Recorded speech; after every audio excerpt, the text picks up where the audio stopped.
계시록 제11장입니다. 오늘 본문을 조금 길게 보아야 하는데요. 천천히 우리 좀 또박또박 읽으면 좋겠습니다. 요한계시록 11장 1절부터 14절까지입니다. 우리 한 목소리로 읽겠습니다. 시작. 또 내게 지팡이 같은 갈대를 주며 말하기를 일어나서 하나님의 성전과 제단과 그 안에서 경배하는 자들을 측량하되 성전 바깥 마당은 측량하지 말고 그냥 두라. 이것은 이방인에게 주었은즉 그들이 거룩한 성을 42달 동안 짓밟으리라. 내가 나의 두 증인에게 권세를 주리니 그들이 굵은 베옷을 입고 1260일을 예언하리라. 그들은 이 땅의 주 앞에 서 있는 두 감람나무와 두 촛대니 만일 누구든지 그들을 해하고자 하면 그들의 입에서 불이 나와서 그들의 원수를 삼켜버릴 것이요 누구든지 그들을 해하고자 하면 반드시 그와 같이 죽임을 당하리라.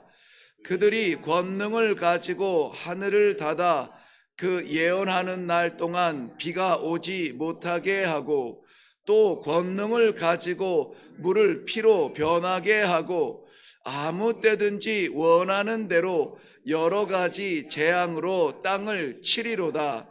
그들이 그 증언을 마칠 때에 무적행으로부터 올라오는 짐승이 그들과 더불어 전쟁을 일으켜 그들을 이기고 그들을 죽일 터인즉 그들의 시체가 큰 성 길에 있으리니 그 성은 영적으로 하면 소돔이라고도 하고 애굽이라고도 하니 곧 그들의 주께서 십자가에 못 박히신 곳이라. 백성들과 족속과 방언과 나라 중에서 사람들이 그 시체를 사흘 반 동안을 보며 무덤에 장사하지 못하게 하리로다. 이 두 선지자가 땅에 사는 자들을 괴롭게 한 고로 땅에 사는 자들이 그들의 죽음을 즐거워하고 기뻐하여 서로 예물을 보내리라 하더라. 3일 반 후에 하나님으로부터 생기가 그들 속에 들어가매 그들이 발로 일어서니 구경하는 자들이 크게 두려워하더라. 하늘로부터 큰 음성이 있어 이리로 올라오라 함을 그들이 듣고 구름을 타고 하늘로 올라가니 그들의 원수들도 구경하더라. 그때에 큰 지진이 나서 성 10분의 1이 무너지고 지진에 죽은 사람이 7천이라. 그 남은 자들이 두려워하여 영광을 하늘의 하나님께 돌리더라. 둘째 화는 지나갔으나 보라 셋째 화가 속히 이르는도다. 아멘. 우리 먼저 기도하겠습니다. 생명주 되신 아버지께서 주신 생명 오늘도 살아야 합니다. 이리저리 세상길 방황하지 않기 위하여서 오직 열어주신 그 길을 걷기 위하여서 이 새벽도 주님 전에 나와 말씀 앞에 있는 주의 백성들에게 아버지 친히 말씀하여 주시옵소서. 혼란스럽지 않게 분명하게 주시는 말씀 따라서 오늘도 분명하게 살아가는 성도들이 되도록 축복하여 주시옵소서.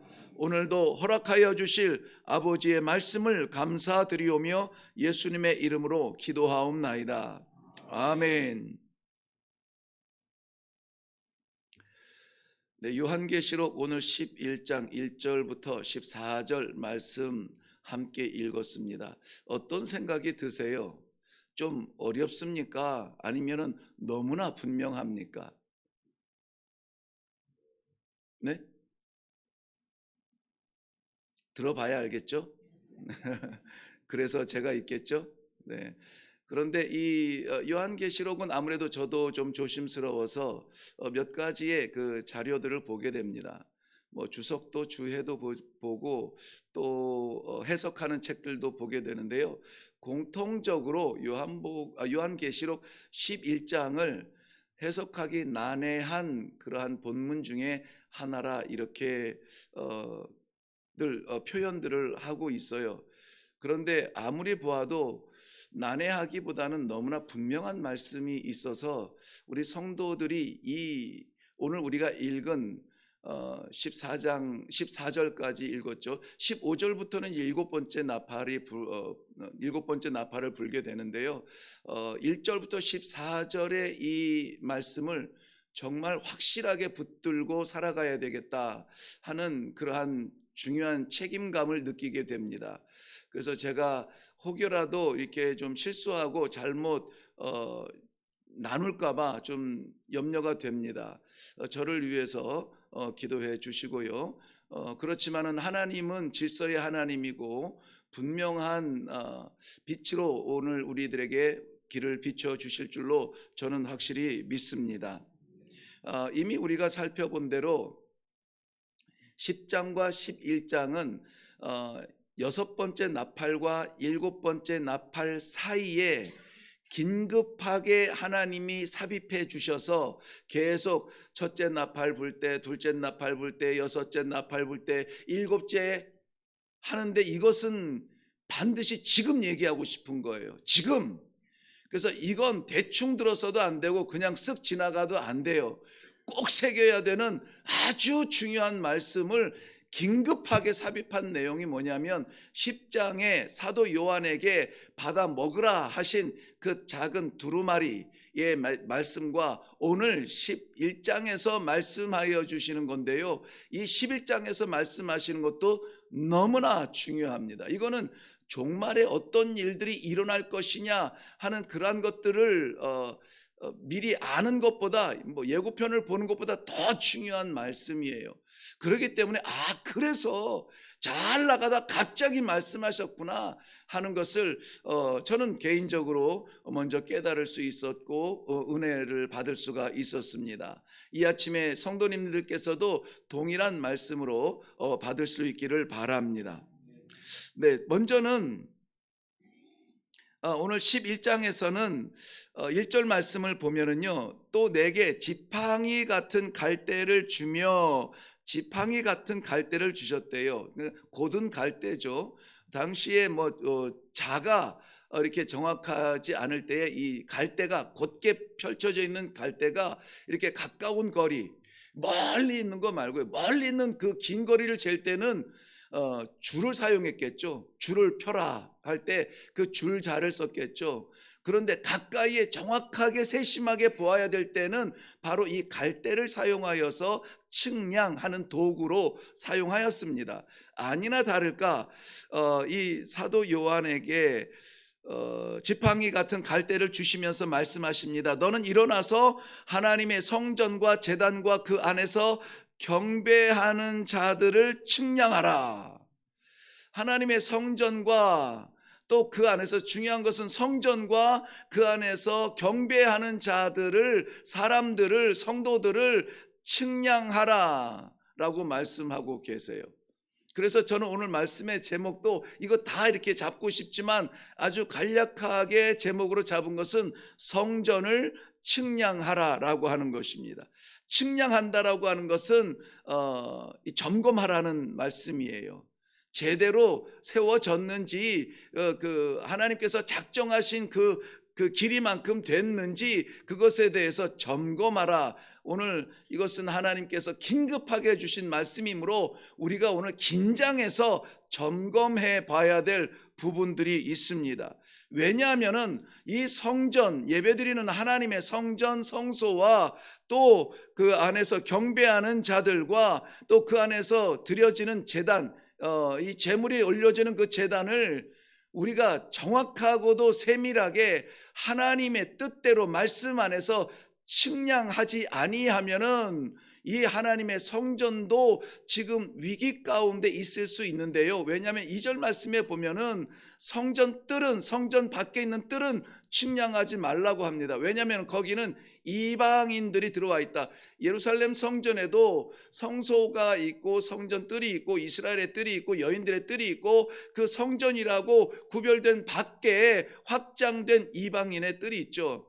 예수님께서 장사꾼들을 뒤집어 엎으셨던 장사하는 사람들이 머물 수 있었던 그 자리, 이방인의 뜰, 즉 세상의 경제 질서가 하나님의 성전 그 안까지 들어와서 성전 뜰을, 이방인의 뜰을 장악하고 있는 그 자리, 그 자리가 있다 없다? 있다라는 것입니다. 자, 이방인은 성전 바깥 마당까지 들어왔는데 저들이 와서 하는 일은 무엇이냐면은 오늘 본문의 표현 그대로 하면은 짓밟으리라 이렇게 되어 있어요. 짓밟으리라, 장악하리라.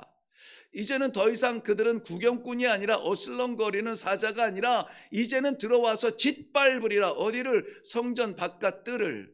그러니 그 성전 안이 이제는 경비해야 되겠죠. 이제는 채비해야 되겠습니다. 이제는 이 파수꾼처럼 눈을 똑바로 뜨고 정신 바짝 차리고 침노당하지 않도록 우리가 측량해야 될 때가 되었다는 것입니다. 그런데 성도들이 이 짓밟는 그 모습과 소문들을 들을 때에 긴장해야 되는데 우리 마지막 시대를 살아가는 우리의 믿음의 세계가 긴장되고 있나요? 긴장해야 됩니다. 지금은 평안하다, 평안하다, 괜찮다 라고 말할 수 있는 시기가 아니에요. 예수님께서도 경고했듯이 지금은 우리가 긴장해야 되고 이 믿음을 붙들기 위해서 씨름하듯 영적 전장에 있는 듯한 정신을 차리고 이 붙들지 아니하면 언제 짓밟힐지 몰라요. 그런데 얼마 동안 짓밟히느냐, 이것 때문에 아마 11장을 좀 어렵게 고민하는 그런 해석이 있나 본데요. 여기 보면은 한번 눈으로만 따라가 보시겠습니까? 2절 말씀에 보면은 얼마 동안 짓밟냐면은 42달 동안 이렇게 표시가 되어 있죠. 그리고 3절 말씀에 보면은 1260일이라는 숫자가 나옵니다. 9절에 넘어가면은 사흘 반이 나오는데 이것을 다른 표현으로 11절에 3일 반이라 이렇게 말합니다. 12장에 건너가면은 계시록에서 몇 군데 더 나옵니다만은 한때, 두때, 반때, 또 어디에서는 3년 반 이런 이야기 나오죠. 다 동일한 의미예요. 어떤 의미냐면은 이스라엘 백성들은 숫자 안에 의미를 두는데요. 성경에서 우리가 하나님의 수와 사람의 수, 세상의 수, 창조의 수죠. 3과 4가 합해진 것이 7인데 그것을 완전수라고 합니다. 그 완전수 7을 반으로 쪼갠 것이 사흘 반, 3일 반, 3년 반, 한때, 두때, 반때, 이거 전부 다 그것을 의미하고 있어요. 42달, 또 1260일, 이런 것들이 전부 다 그것을 의미하고 있다는 것이죠. 완전한 수가 또 12가 있는데 12를 쪼갠 것이 6이죠. 6이 나온 대표적인 숫자가 짐승의 수라 666이라고 말하는데요. 그것도 다 우리가 흔히 표현하는 마귀의 수다, 즉 마귀의 활동하는 그 기간을 말하고 있습니다. 분명한 것은 이렇게 기간이 정해져 있다는 것이에요. 영원하지 않다는 것이고 그 기간을 견뎌내야 하는 성도들의 씨름이 있다는 것입니다. 그러므로 오늘 우리가 이 한때 두때 반이 됐든 40 몇 달이 됐든 이러한 이 마귀가 활동하는 이 극심한 시대를 살아가고 있다면은 우리가 긴장하고 챙기고 측량해야 될 부분은 무엇이냐? 성전과 제단과 그 안에 제사 드리는, 하나님 앞에 경배한다라고 하는 거룩한 자들의 삶의 모습이라고 하는 것입니다. 그 가운데 하나님께서 오늘 두 증인을 세우세요. 그 두 증인은 권세를 받았고 그 두 증인의 입술을 통하여서 예언이 선포되어집니다. 예언은 복음입니다. 그들이 주 앞에 서 있는 두 감람나무와 두 촛대라고도 표현이 되어져 있는데요. 이것은 우리 스가랴서 4장에 나오는 대로 두 감람나무와 순금 등잔대, 순금 등대, 혹시 여러분 기억나시나요? 그것을 스가랴서에서 이렇게 해석해 주시죠. 이 세상에 보냄받은 하나님의 기름 부음 받은 종들이라 이렇게 이야기하고 있습니다. 그래서 스가랴서에서는 여호수아와 또 누구죠?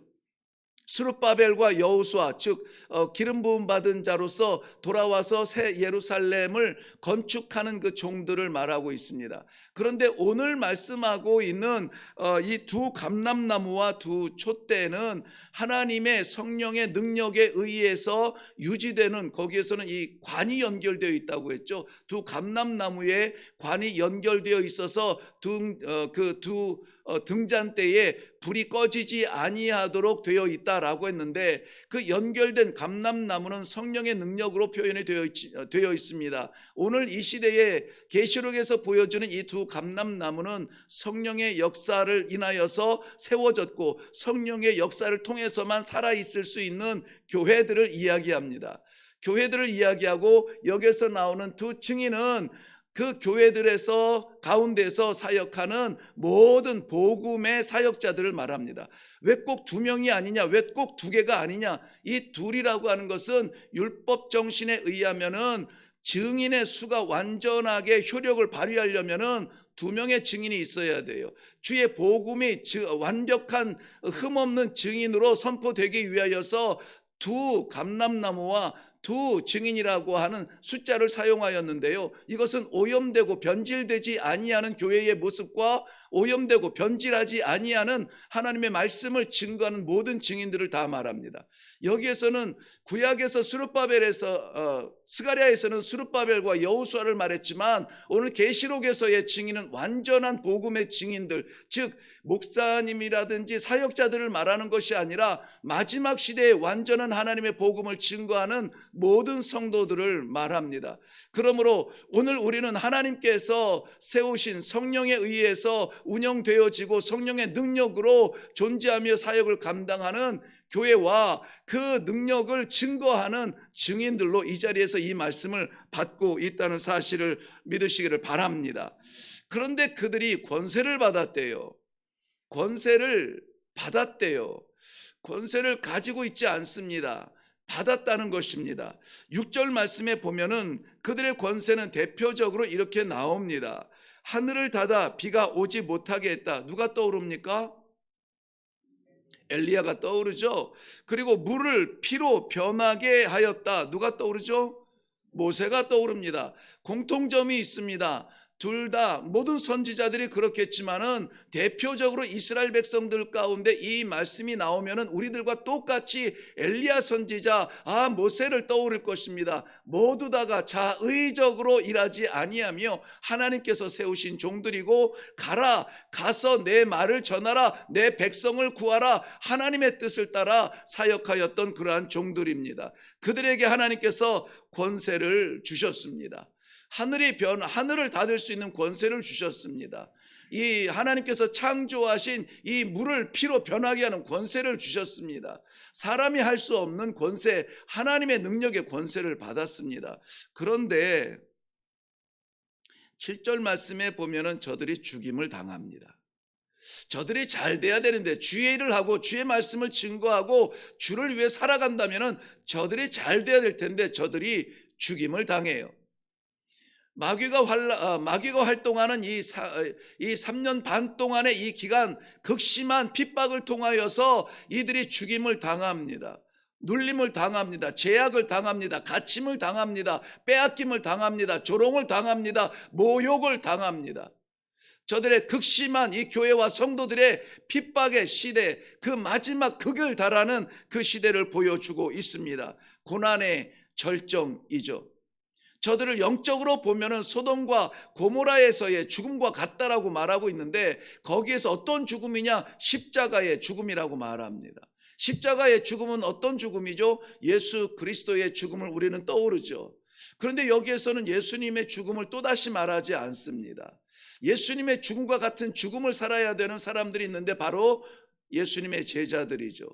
나를 사랑하는 자들이 나를 따르려거든 자기의 십자가를 지고 나를 따르라고 하는 것은 고난의 정도가 아니라 실제적인 그 사형수의 틀을 이야기하는 것, 즉 우리가 순교를 각오하고라서라도 복음을 포기할 수 없는 증인의 삶을 살아야 된다. 확실한 복음을 확실한 말씀을 받을수록 왠지 두려워지십니까? 얼굴색이 처음 시작할 때보다는 많이 어두워지셨어요. 죽어야 된다고? 복 받으려고 예수 믿는데, 네, 우리 복은 정은실 집사님, 복이라고 하는 한자의 의미가 뭐죠? 그렇죠. 한 사람의 입을 먹을 만한 밭이 있다면 되겠습니다 하고 기도하는 거, 한자의 복이 바로 그거예요. 세상의 복이라고 하는 것 아무리 어쩌고 저쩌고 해도요, 그저 한 입 채우는 겁니다. 그게 세상의 한자로 보면 복자예요. 그 복, 우리 한 입 채우자고 우리 믿는 거 아니잖아요. 우리 한 입 채우자고 우리 하나님께서 성육신하여서 십자가에서 죽으신 거 아니잖아요. 영원한 삶, 아무도 빼앗을 수 없는 그 영광의 면류관을 차지한 하나님의 나라를 바라보는 것, 그것이 성도의 복이 아닙니까? 그러므로 지금 우리 낯빛을 조금 좀 펼 수 있도록 제가 기회를 드리려고 합니다. 우리는 반드시 소돔과 고모라에서 복음을 증거하다가 몰매를 맞으며 십자가의 죽음 같은 순교를 당하는 순간이 우리들에게 올 수는 있어요. 그러나 거기에서 끝이라면은 저도 두려울 겁니다. 그 일을 지날 수 있을까? 그런데 오늘 본문 말씀의 결론은 이렇게 내려갑니다. 그러나 그날 그 고난의 날이 지난 이후에 11절 말씀에 보면 교회와 증인들이 생명을 얻어서 일어난다. 발을 딛고 일어난다, 즉 부활한다, 새로 난다 하는 것입니다. 이것이 왜 그냥 자리에서 일어나는 정도가 아니라 부활의 놀라운 능력을 말씀하느냐면은 그들을 조롱하며 그들의 핍박과 그들이 죽어가는 것을 곁에서 보며 구경하며 즐거워하던 자들이 깜짝 놀라 까무러친다는 것입니다. 분명히 우리가 짓밟았는데, 분명히 우리가 죽였는데, 분명히 우리가 조롱을 했는데 저들이 부활하여서 일어나는데, 부활해서 일어나는 것으로 끝나는 것이 아니에요. 12절 말씀해 보세요. 하나님께서 그들을 향하여서 발을 딛고 부활하여서 일어난 그의 증인들을 향하여서 이렇게 말씀하십니다. 이리로 올라오라. 이리로 올라오라. 어디로 올라갑니까? 하나님의 나라로 이리로 올라오라. 이것을 올라가는 것을 세상이 바라봅니다. 땅에서 저들을 조롱하던 사람들이 바라봅니다. 그 영광의 날은 땅에서 머무는 사람들이 아니라 오늘 그날을 소망하며 그 복음을 붙들고 그것을 증거하며 살아가는 증인들의 영광인 것입니다. 그러므로 우리는 어떻게 해야 됩니까? 그날 그렇게 부활하여 영광스럽게 하나님의 나라에 올라갈 수 있을 준비가 되어 있는가? 교회와 우리 자신의 신앙을 점검해야 되는 시간입니다. 고난의 시기 없다 말하지 않습니다. 고난은 특히 믿음의 사람들에게 고난은 반드시 있습니다.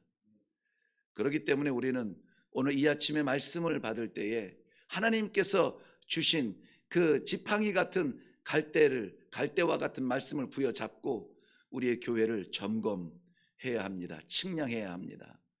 우리 종들, 말씀의 종들을 측량해야 합니다. 자신의 신앙을 점검해야 됩니다.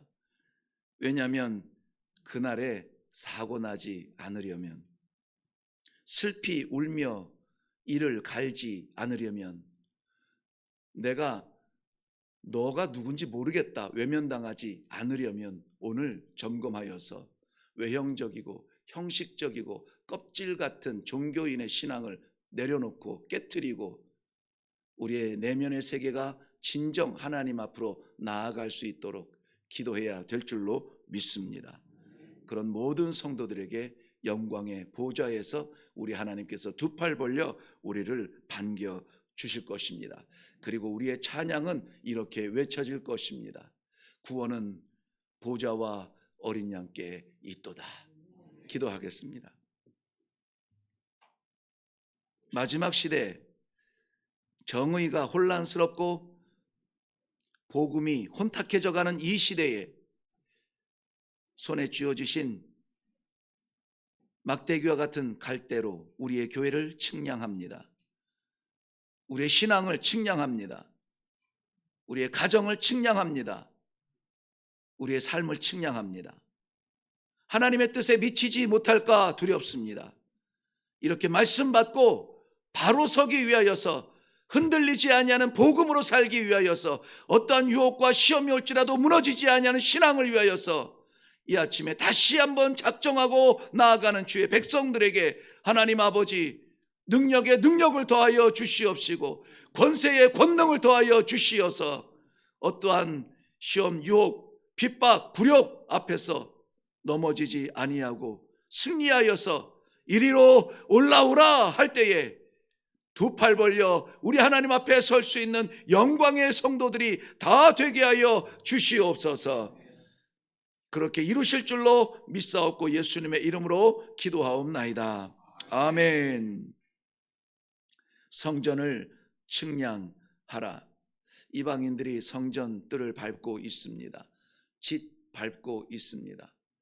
우리의 성도의 신앙 양심도 밟히고 있습니다. 가정의 복음과 교회의 정의가 밟히고 있습니다. 이럴 때 우리 손에 하나님께서 이 지팡이 같은 갈대를 쥐어 주시네요. 엄격하게 측량하시고 모자란 것이 있거든, 부족하고 보이지 아니하는 것이 있거든 하나님 채워 주시옵소서. 채워 주시옵소서. 하나님의 뜻에 맞게 살게 하여 주옵소서. 기도하시고 정말 우리가 하나님 앞에 서기에 부끄러움 없는 삶을 살고 있다면 감사합니다. 붙들어 주심을 인하여 감사합니다. 기도하며 내려갈 수 있는 시간이 되기를 바랍니다. 이 시간에 우리 교회와 또 거기에서 드려지는 예배들과 우리 각자의 신앙을 다시 한번 하나님 앞에 측량하며 기도하며 내려갈 수 있기를 바랍니다. 우리 다 같이 기도하겠습니다.